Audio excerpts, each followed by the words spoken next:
In just 72 hours, a single storm dropped more than 90 centimeters of rain on southern China.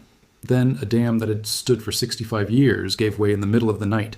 What poured through it turned an entire city into a river. And the part almost nobody saw coming is that this may only be the beginning. This is the Guangxi region of southern China, and this is the disaster left behind by Tropical Storm Maysak. As of now, 39 people are confirmed dead. 9 more are still missing. Around 130,000 people have been forced from their homes. And 26 of those deaths, 2 out of every 3, came from a single moment, the moment the Liulan Reservoir dam broke open. Here is how it happened. It began on Saturday, when Maysak stalled directly over Guangxi and simply refused to move. Instead of passing through, the storm sat over the region and unloaded.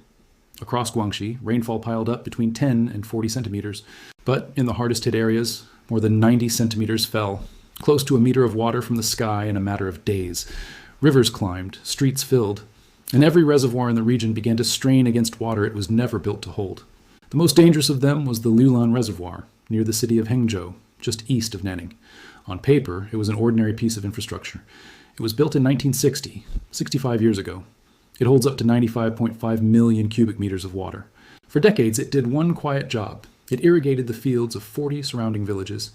It was never designed to be a threat, but as Maysak's rain kept falling, the water inside Liulan kept rising. It reached its maximum flood design level, the highest point engineers ever expected it to hold. And then it kept going. The water climbed to 111.2 meters. That was 91 centimeters above the dam's maximum flood design capacity. Almost a full meter of water, sitting where no water was ever supposed to be, pressing against a 65-year-old wall, and then the wall failed. When the Liulan Dam breached, it did not leak. It released. A wall of stored floodwater tore downstream toward Hengzhou and the Nanning area with almost no warning. Homes that had survived the rain did not survive the surge. Of the 39 people killed in this entire disaster, 26 died right here, in the flood unleashed by this single breach. Nanning's Vice Mayor Ding Wei confirmed the rising toll as rescue teams pushed into the water.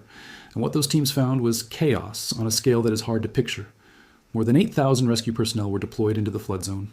Around 5,700 boats were put on the water.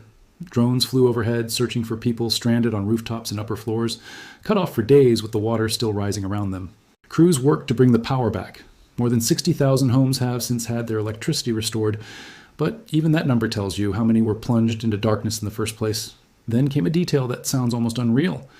In the city of Guigang, the floodwaters reached the local zoo, and more than 100 animals escaped. 2 raccoons, 4 porcupines, 30 peacocks. Alpacas, miniature pigs, and zebras, loose in a flooded city while rescuers were still searching for missing people. It is the kind of thing that turns a disaster into something residents will be talking about for the rest of their lives. But here is what makes this story different from an ordinary flood. This was not just bad weather. This was aging infrastructure, meeting a kind of rainfall it was never built for. Liulan was a mid-sized reservoir from 1960, quietly doing its job for 65 years, until a single storm pushed it almost a meter past its limit. And it was not the only reservoir under that kind of pressure across Guangxi.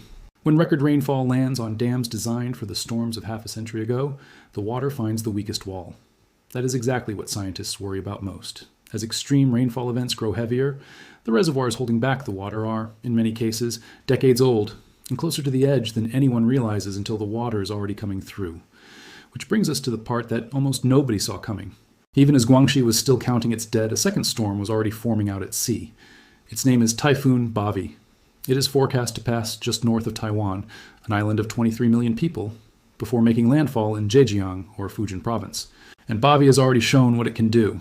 Earlier this month, tornadoes associated with the same system killed 17 people in central China. So a region that has just watched a dam collapse and lost 39 lives is now bracing for the next one to arrive. Right now, the search continues for the 9 people still missing. Engineers are checking every water facility in the region, looking for the next Liulan before it breaks. And forecasters are tracking Bavi hour by hour, hoping the second storm weakens before it reaches a coastline that is already soaked, already grieving, and already stretched to its limit. If you want to keep up with disasters like this one, told with the real numbers and the real sources, not the exaggerations, subscribe, and you will not miss the next update. Because in southern China tonight, the rain has stopped for now, but the water is still moving, another storm is still coming, and the story of the dam that held for 65 years until it didn't is far from over.